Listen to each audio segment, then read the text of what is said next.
I-V-M.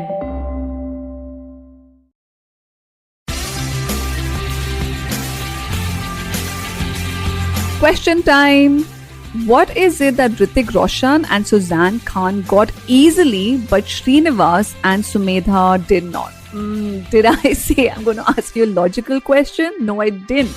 Anyway, the answer is a divorce. A divorce, the dissolution of a marriage. Hrithik Roshan and Suzanne Khan announced their separation in 2013, filed for divorce, and tada, they were divorced on the grounds of mutual consent in 2014. And the couple went their merry ways, or not so merry ways. One really doesn't know after 14 years of marriage. Okay then. But is that how easy a divorce is? Nope. And what does this have to do with the Constitution of India? Now that is a logical question. So the words love and hate are not in our constitution, but the words marriage and divorce actually are. And so are the words equality and liberty. Welcome to the show, The Longest Constitution. My name is Priya Mirza, and this show is about how the Constitution shapes our everyday lives, from sex to marriage to work to food. In the previous episode, we saw how a law by the Maharashtra government very unfairly and unconstitutionally didn't let women bar dancers dance. But the Constitution is about individual autonomy, and today we're talking about marriage and how inherently exploitative and anti-freedom marriage laws are, such as Clause 9 in the Hindu Marriage Act 1955, which talks about the restitution of conjugal rights, which has been used more against women than against men. So to issue a judicial decree to send a woman back into a house that she doesn't want to live in is the law. And that's not fair. Adulthood is about the right to love and to choose, to fall in love and to fall out of it, to have sex and stop having it, to enter a marriage and to leave it are individual choices. Well, for the men who've been listening to the show, and thanks for that, and wondering, am I going to be launching yet again about how certain laws are against women? Surprise! Today's heartwarming story is about a man who tried to divorce his wife for 22 years. Srinivas Kumar married Sumedha in 1993. They had a son, and soon differences emerged. He didn't like being married to Sumedha because she was cruel to him.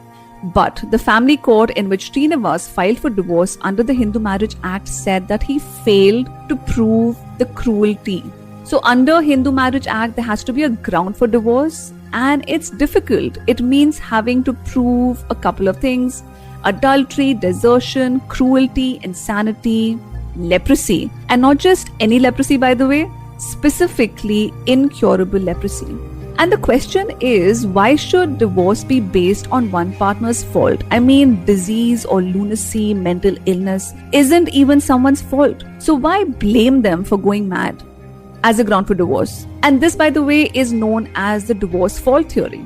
So one party is guilty, the other one is innocent, and the innocent one is suffering on account of the guilty party. So fair and square.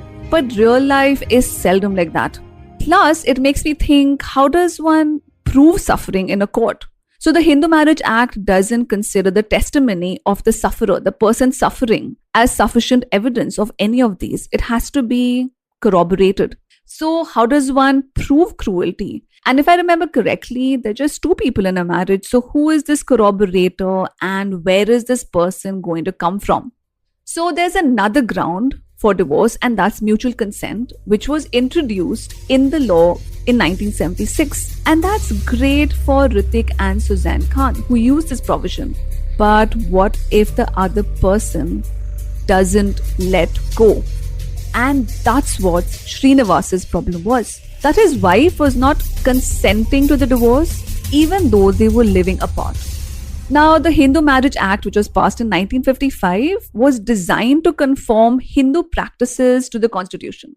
But it placed the marriage itself more important than the constitutional rights of those in it. And Srinivas was stuck. So a free Indian citizen stuck in a marriage he doesn't want to be in.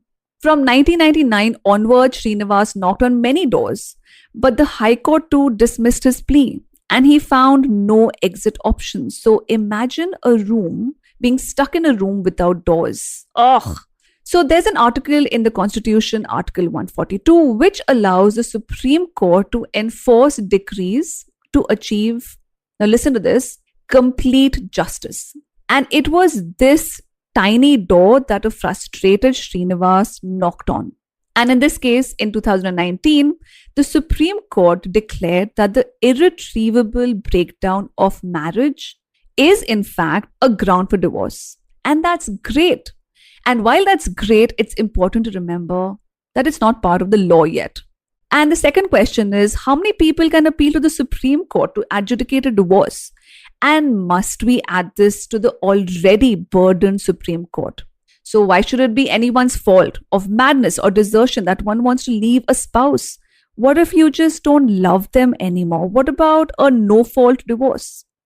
Our conservative divorce laws find that extremely dangerous. Paid sex is dangerous. Women and men leaving each other is dangerous.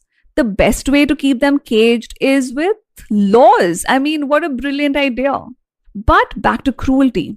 So it's so twisted that divorce laws need the consent of the partner to leave you, but it doesn't require the consent of the wife to have sex.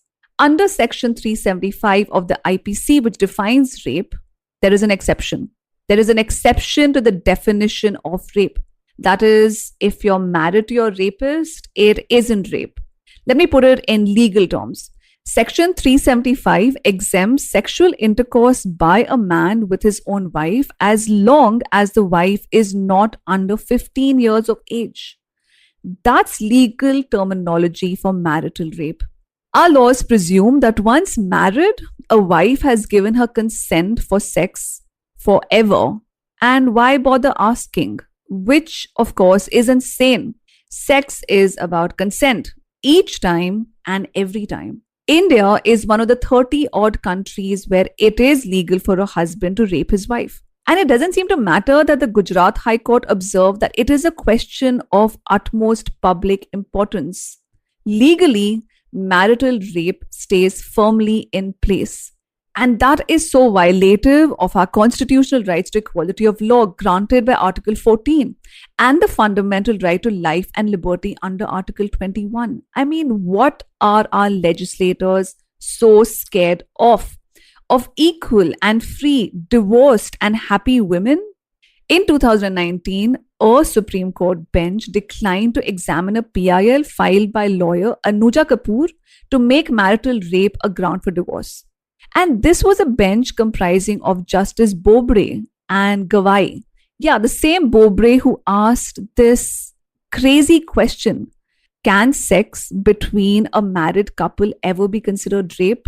Yes, Justice Bobde, it can, and it is. And when the Chief Justice of India expresses disbelief about rape within a marriage, I expect better. I expect better from our judiciary. And as long as marital rape remains legal, it is clear that to the state, the marriage itself is more important than the violation of married women.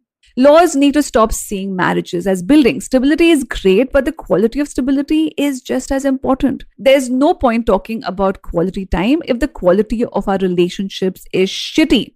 So to be or not to be, to love or not to love, to have sex or not have sex, to move in or to move out are individual and free decisions and not what the other person thinks or wants. So in this episode, we dwelled on the Hindu Marriage Act and how divorce is hard unless there is a proven guilty party and an innocent one. But what about other faiths? And what if you are faithless? What if you're an atheist? We look at the unjust area of religion and the just way of the Constitution in the next episode. Did you like the show? Share it with your friends, your lovers, your boss, and employees. The longest Constitution is for everyone. Until next time, this is me, Priya Mirza, signing off.